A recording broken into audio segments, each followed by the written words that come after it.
丽丽。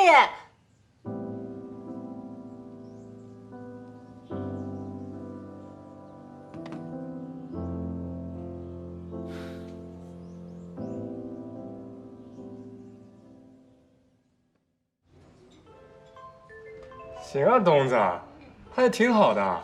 两个人都好漂亮啊！安静，你学学人家东子，你看看人家拍的，在我心中都快成大神了。我这蜗牛马上也强化了，我马上就要成为游戏大神。你也玩就像蜗牛啊？你带带我呀，搞不好我也成大神了。你大神不大神的我不知道，不过东子拍这照片儿，哎，确实怎么样？哎，你看看，你看。挺好，不错呀，东子。哎，真不错，真不错。对，这张也挺好看。发给我。放心吧，钱哥，我们已经发给贺老师了。可以。喂，您好。非常抱歉，如果您想寻求更多的心理帮助的话，可以去我们的心扉液化官网，上面发布了一个心理咨询工作室的专属热线。哎，天哥，这最近心理咨询的电话挺多的。自从 C Notes 活动结束之后啊，就有很多听众打电话想让赫顿去做咨询。刚刚听众还说呢，问说有没有能联系上能做免费心理咨询的。他说他儿子从小就不愿意讲话，可能是有心理问题，但是他们却没有那么多的钱去做心理咨询。钱哥，哎，我们可不可以促成公益组织和心理咨询室的双方合作，免费为需要的人提供帮助啊？这个问题呢，我还真就问过赫顿，但是据我了解啊，在一个咨询关系开始之前呢，一定要先建立好双方准则。这免费的咨询呢，这来访者在改变自己的动力上往往是不够的，这咨询的效果呀也会大打折扣。像什么爽约啊、不配合呀，这些都是问题。怪不得那些心理咨询师只愿意低价提供帮助呢。哎，苗子，咱们如果要是建立一个信息中转站，从技术上有难度吗？这个无非就是开发一个网页或者做一个 app， 操作再简单点儿，就弄一个小程序或者公众号就行了。我懂了，钱哥，你的意思是？这个桥梁工作呀，我们还是可以做的，把那些各种有需要心理咨询的来访者跟咨询师的联系渠道嫁接在一起。现在来看呢，是需要心理救助的听众比较多，咨询师比较少。那咱们就可以通过心扉液化来发起和寻找一个心灵使者，让更多有意愿的心理咨询师来加入我们。那我去把我们现有的咨询师列一个名单出来，这样也可以更好的推荐给我们的听众。那我负责客服，那我解决技术。那我哪儿需要我就去哪儿。真是够了。事儿多。你再看这照片。这太傻了，这。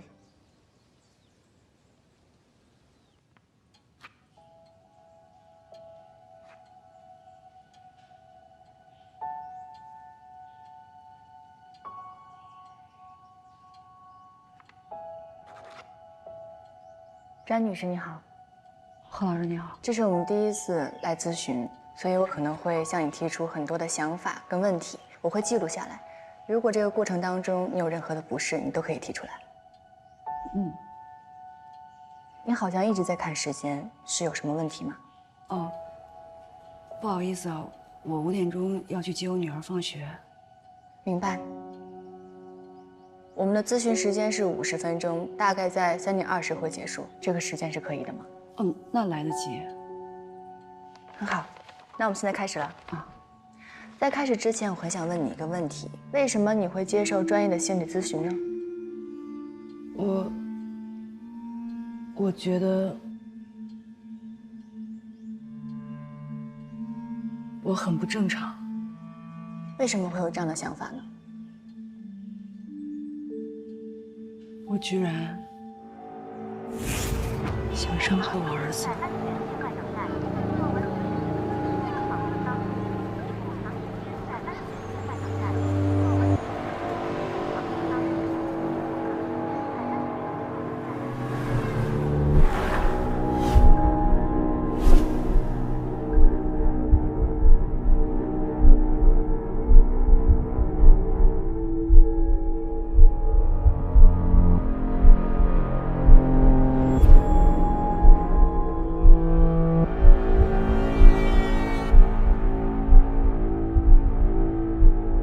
只是你的臆想，这样的行为只停留在你的脑海里，对吗？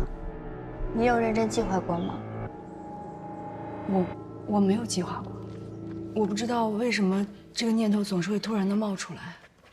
我特别的害怕，我有一天真的会做出这么疯狂的事情。我很理解你现在的感受，你现在的状态非常的焦虑。不过想法并不代表行动。我们的大脑每天有无数的想法，也许这个想法不一定是最可怕的，但却是最令你担忧的。我想，如果我们想了解这个想法的背后，那你的情绪和你的状态、你的需要是非常重要的。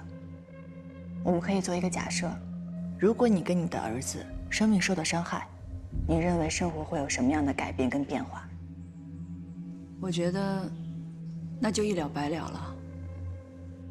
或许我的生活可以回到从前，它对我来说是个意外。可是我现在，我真的受不了。你好像有些后悔你生孩子这件事情。儿子出生以后，你的生活有什么变化？有哪些事情是你想一了百了的？来，进来啊，看看我的大胖孙子啊！刚生下儿子那会儿，我还在喂奶。我婆婆特别兴奋，总是喜欢突然就带着一群人回家，在大家面前，我觉得自己特别尴尬。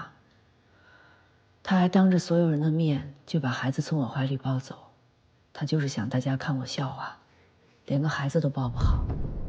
我在家里就是个免费的保姆，老公下班回家，做出一副很想带小孩的样子，其实满脑子只有他的球赛。我刚趴着把地板擦干净，刚停下来站一会儿，就被婆婆使唤去做菜。她那个急吼吼的样子，就见不得我有一刻空闲。菜刚下锅，老公就在那边喊我。饭好了吗？搞得像是全世界的人都要等我炒好菜才能有饭吃。还有10分钟，好，我去吧。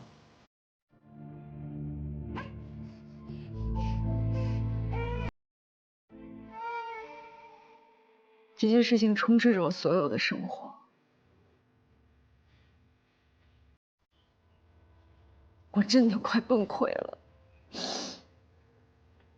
我不知道什么时候是一个尽头，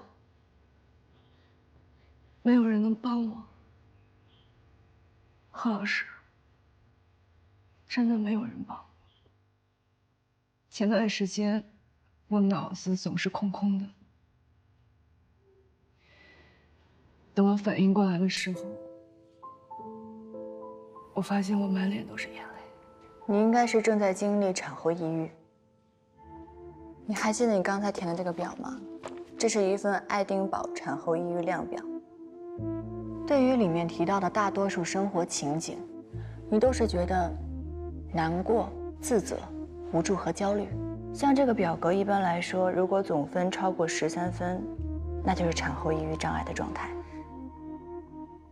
而你的总分是21分。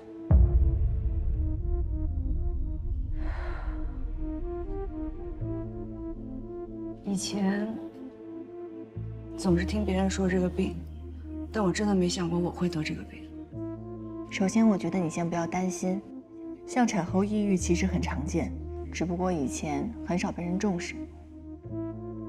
在我们国内，每年会有1500万新手妈妈，那其中有60%到80%期间，在产期或者是产后都有不同程度的抑郁情绪，只有接近20%会发展到产后抑郁症。每年会有1000多万不开心的妈妈。1000多万？没错，你并不是一个人。我想去做个咨询。做咨询？什么咨询？心理咨询。何老师，如果跟别人说这个病，人家会不会觉得你特别矫情？因为我感觉我老公和我婆婆，他们就是这么认为的。并不会的，这个病是有科学依据的。其实你的产后抑郁跟你体内的激素水平的变化，还有你产后生活巨大的变化给你带来的应激反应都是有关系的。但请你相信我，之后我会陪伴着你一起持续关注跟评估你产后抑郁的水平。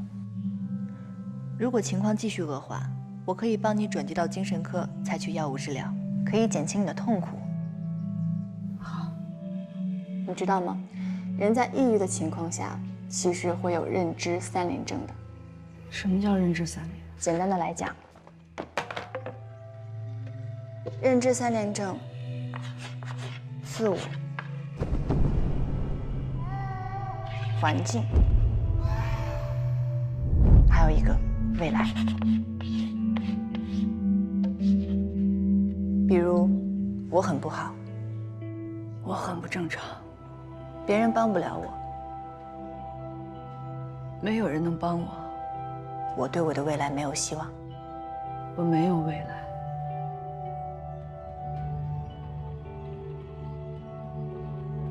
但是你的想法，并不是事实，请你相信我。随着你的激素水平逐渐平稳，还有我会陪你一起面对这些问题，你的抑郁会有改善的。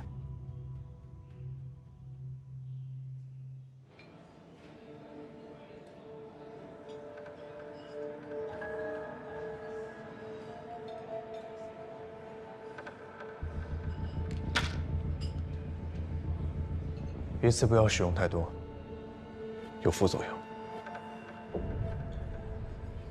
觉得情绪实在控制不住的时候再吃药。这个真的管用吗？你试试就知道了。谢谢飞哥。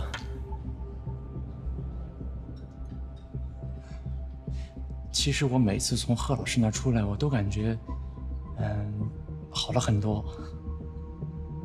他对我很有耐心，所以我想他治不了你的病，不然为什么你咨询了那么多次，情绪还是不稳定？可是贺老师说，心理咨询是一个长期的过程。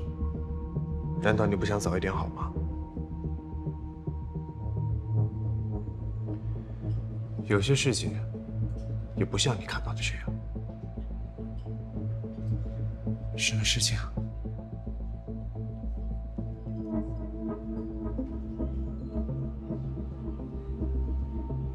之后你会知道的。飞哥，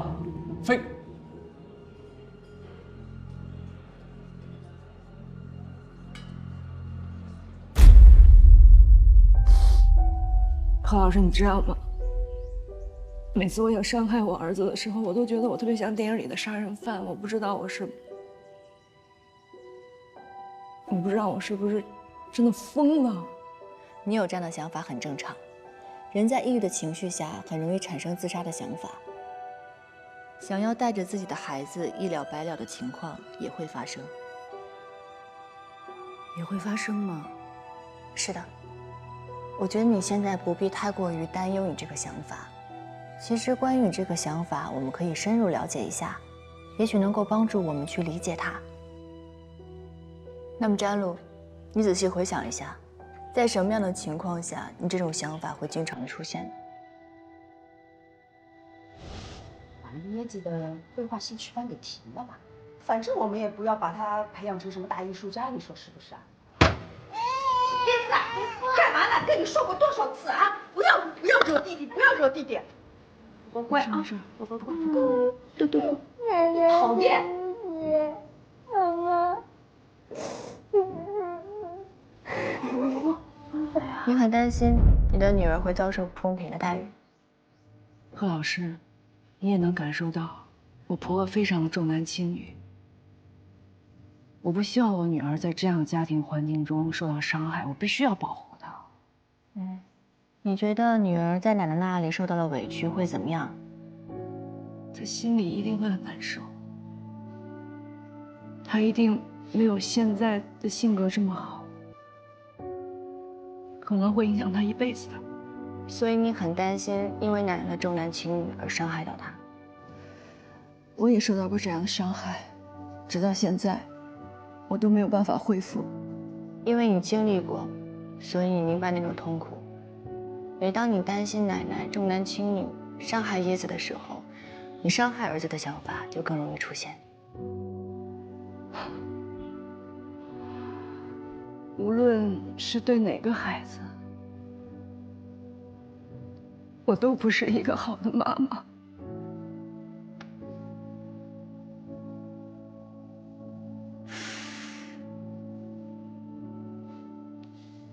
对不起啊，我又开始了。没关系的，在我这里你可以释放任何的情绪。不如我们换一个角度，在什么样的情况下，你最不会想伤害自己跟孩子？妈妈，嗯，你怎么有一根白头发呀？因为妈妈老了呀。妈妈，啊，让我照顾你，你能不能不老？你要是特别乖，妈妈就不会老。那你每天乖不乖呀？乖。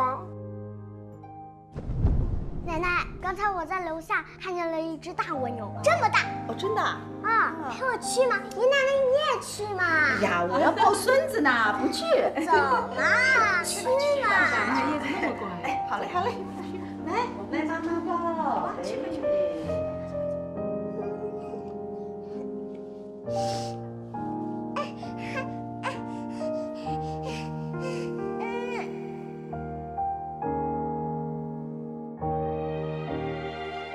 妈妈，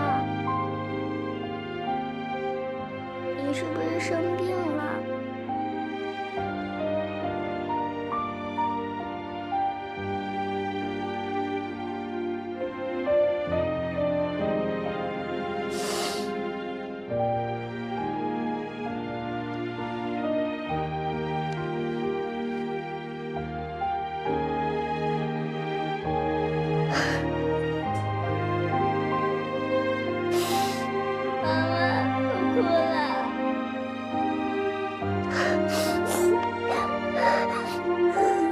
不哭不哭，妈妈不哭了，你不哭。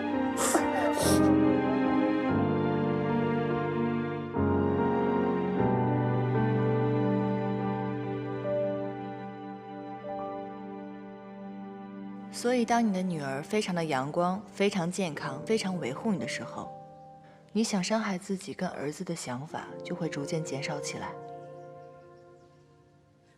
对不起啊，何老师，我到时间了，我得去接我女儿放学了。今天谢谢你啊。没关系，那我们今天咨询就到这。哦，对了，何老师，我觉得我女儿给了我很大的精神力量，或许她没有我想的那么脆弱。你女儿一定很可爱，你很幸福。嗯，我很幸福，谢谢，再见。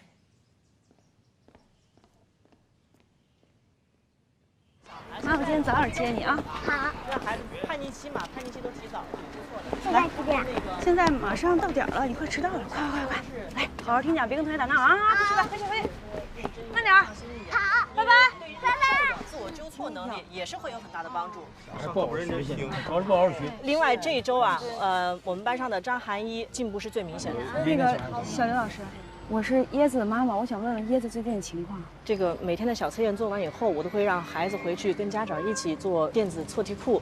这都1周了，全班就你家孩子没交。是这样啊，那个我回去就给补上，不好意思啊。没事。现在这小孩不好学。小刘老师，大家肯定想报个兴趣班，你给我推荐推荐。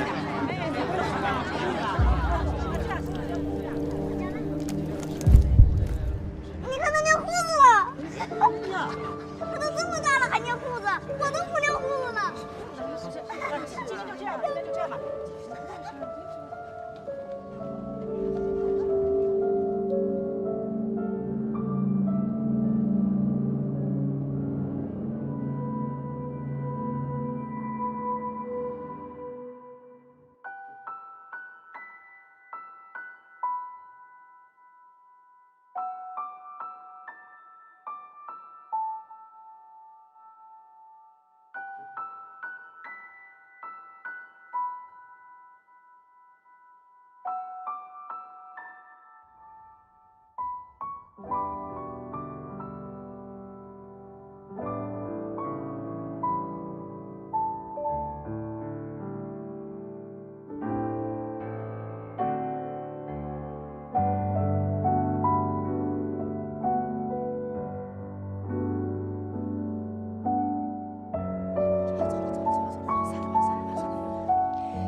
您好，请问您是来咨询的吗？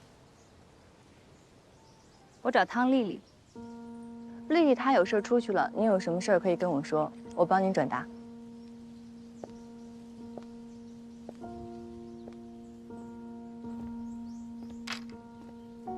其实也没什么大事儿，我就是想来看看她最近过得怎么样。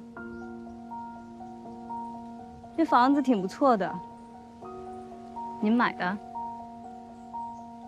怎么称呼您呢？叫我童瑶就行。您跟丽丽是？我们算是朋友吧。不好意思啊，之前没有听丽丽提起过您。这不是挺正常的吗？每个人都有不为人知的事情，或者说秘密，你觉得对吗？看来他一时半会儿是不会回来了。行吧，我先走了。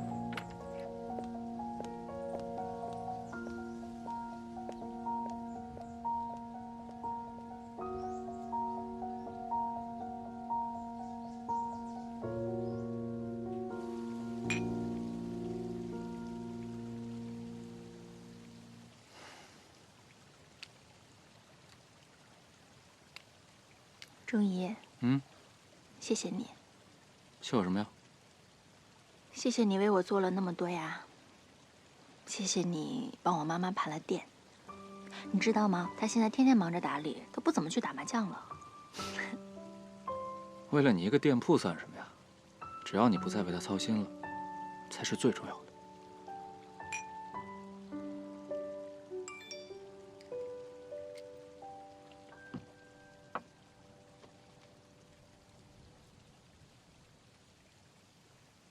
怎么了？我不知道怎么给老贺回复。他说什么了？他说有一个叫童瑶的人来找我，问是不是我朋友。你说他是不是就是想跟我说说话呀？没回就先别回了，给他点时间想清楚吧。你俩现在的心结，说实话还没打开呢。如果太热情的话，会强化矛盾；太客气呢，又会把你俩的距离直接推远。你也不想跟他只是成为一个有事儿才联系的朋友吧？当然不想。我觉得你说的有道理。文字呢，表达不了语气，会显得很尴尬的。我还是找机会跟他见面，好好聊聊。哎，小女孩的心思你还是蛮懂的嘛。你说你是不是以前经常哄人呐？哈？我还以为你是一个不会对别人的过去感到好奇的人。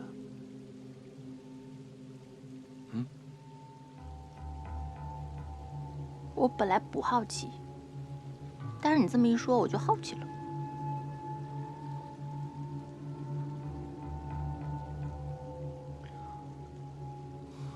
咱俩刚认识那会儿，我不就跟你说了吗？我以前呢，的确是交过几个女朋友，直到我遇见了你，我想安定下来，好好跟你在一起。干嘛？浪子回头啊？你知道吗？我小的时候经常会幻想，我爸送我出嫁的场景，他挽着我的手，把我交给我心爱的人。但是呢，再也没有这个机会了。不过，我爸要是知道有一个人对我这么好，他一定会很开心的。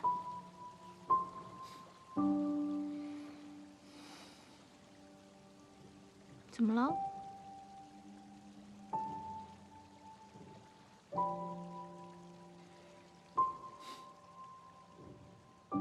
我在想，我一定要给你一个最好、你最喜欢的婚礼。我还以为某些人不情愿呢。哼，想什么呢？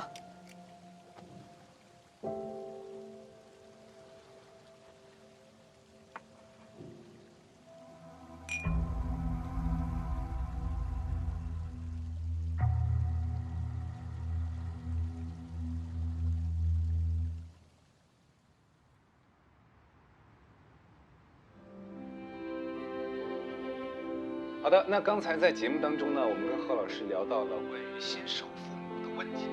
那我想问一下，是不是所有的新生婴儿家庭啊，都要面对孕妇会患有产后抑郁的风险？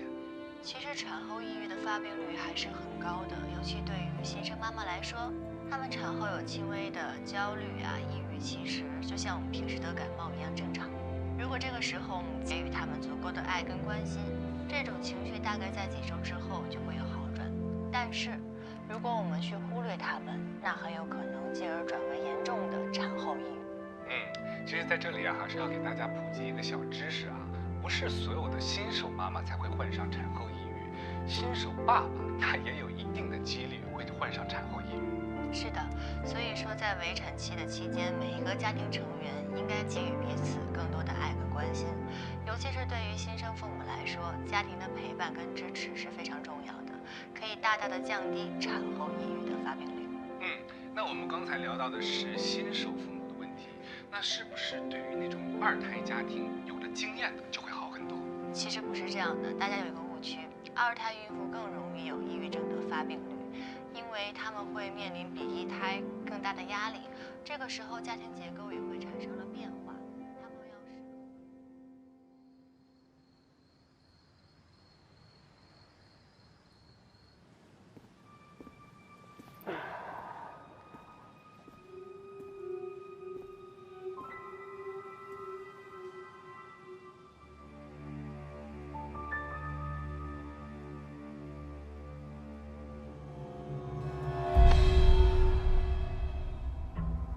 季教授，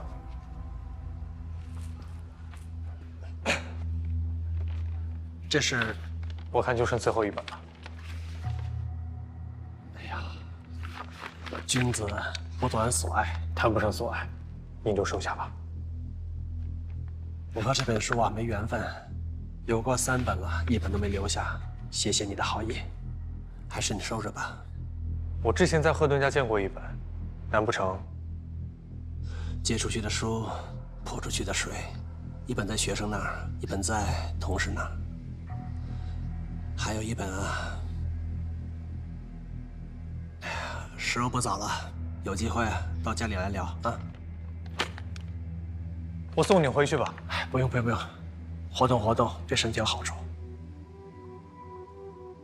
上次因为忙别的事儿把你怠慢了，你不但不介意，还送我书。小贺有你这样的好邻居啊，我就放心了。赫顿的老师自然就是我的老师。怎么发展那么快？您误会了，我就是对心理学比较感兴趣。现在先跟您套套近乎，日后再来讨教。一本书就想收买我，你这如意算盘啊，打错了。赫顿的孩子吧，爱较真儿。有时候忙起来，连饭都顾不上吃，性子又急，容易得罪人。什么时候得罪人了，远水救不了近火。你呀，得多看着他点。赫顿是我的朋友，您大可放心。有机会到我家，尝尝我的手艺。伙食费。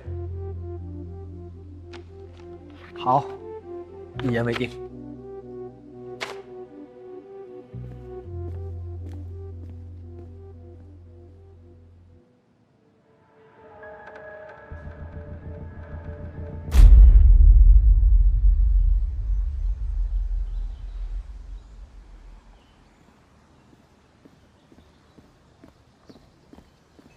小朋友，你找谁呀？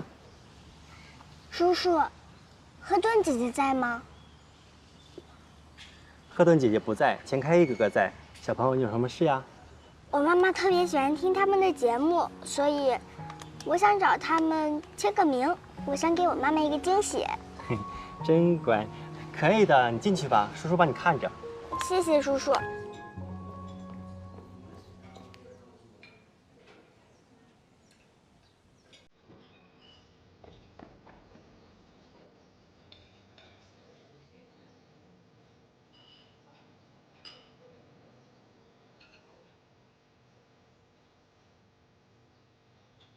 长得有鼻子有眼儿。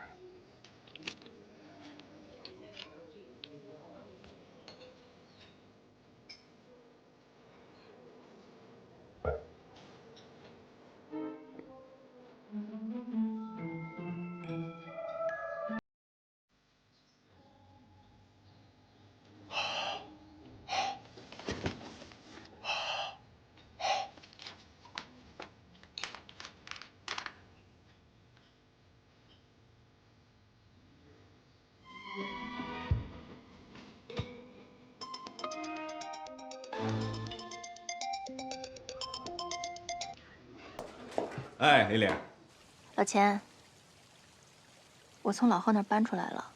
搬出来了？怎么了？哎呀，这你就别问了。我想请你帮我个忙，你帮我多去陪陪老贺吧，好吗？谢谢你了。不是，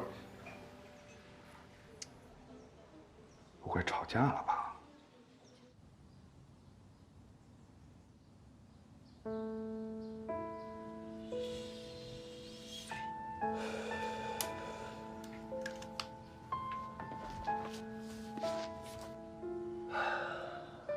这是，我看就剩最后一本了。君子不短所爱，谈不上所爱，您就收下吧。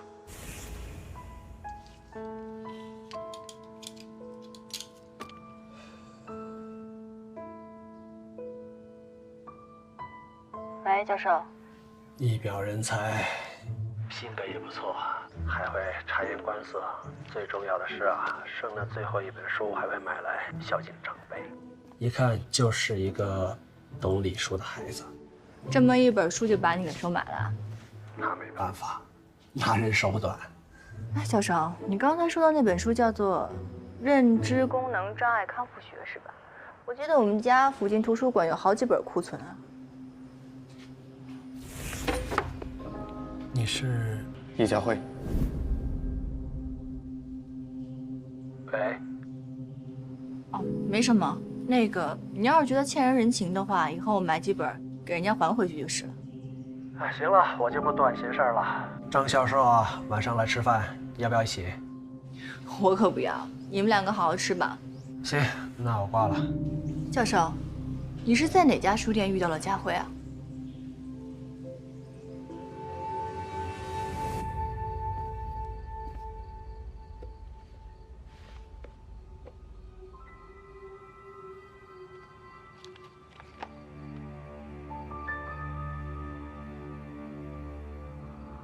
在外头人模人样的，怎么到我这就鬼鬼祟祟的呢？我这叫视察，我看看你从我那儿收了多少本书，你欠我多少，我得心里有数啊。你说什么就是什么，有想看的直接拿走。哎，先别拿，出来搭把手干个活，别老占我便宜。人呢？哎呀，来了！这个老狐狸就知道使唤人。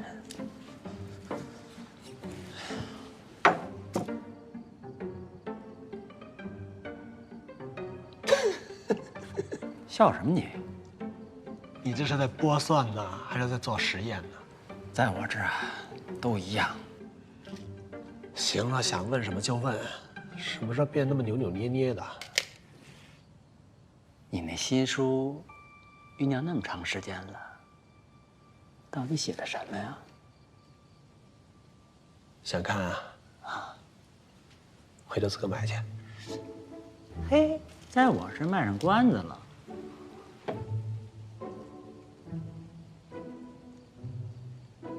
行了，别在我这碍眼了，该干嘛干嘛去。还瞧不上我了？哎呀，你说说你啊，这么多年了也不结个婚，你看我完全不操心下厨的事儿，不管多远回来，家里有个人等你的感觉。哎呀，说句实话呀，这岁数越大呀，越觉得心里暖和。你为自己偷懒找的理由够扎实的。你没抓住我说的重点。你说的就是两码事儿。反正你知道我说的重点是什么。你呢，该恋爱恋爱。你说什么呢？你还装？你那手稿，你个老单身谈个恋爱怎么了？你说话什么时候能够好听点啊？你这个人吧，偶尔也得听别人给你说说客。说句心里话呀，我挺佩服你对他的感情，你的执着。但是，人失踪这么多年了，儿子估计都快成家了，你呀，也不能厮守一辈子，也该放手了吧？你见过大儿子吗？没有，但是听人说挺勤奋的，也挺会读书的，应该发展的不错。这孩子现在在哪儿？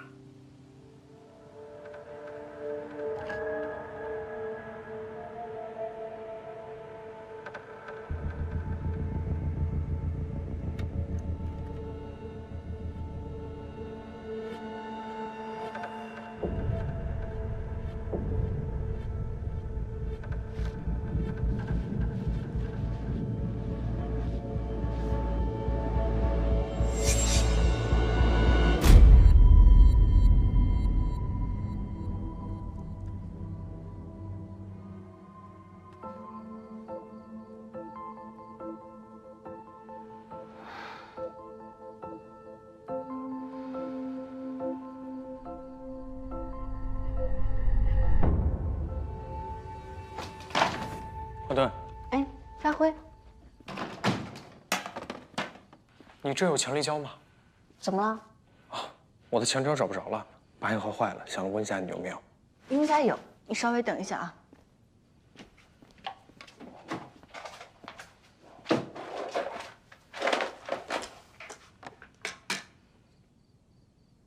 这个是吧？你看一下。对，谢谢啊。没事。那我在你这儿弄一下。当然。对了，那天我去郊区的书店，你猜我碰上谁了？碰到了季教授。你怎么知道的？这么没有悬念。他跟我说了，他说你还送了他一本书，他觉得欠了你一个大的人情。他太客气了，一本书而已。能看出来他非常喜欢你。下次得去他们家好好拜访他一下，上次太仓促了。季教授还跟我说，他有很多的私藏在你们家书架上，以后我要来借书看了。你这儿怎么了？哎，别动别动，流血了，稍微等一下。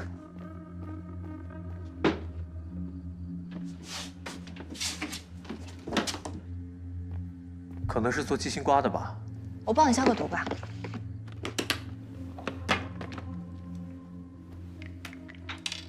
谢谢啊。没事儿，可能会有一点疼，忍一下。疼吗？一点。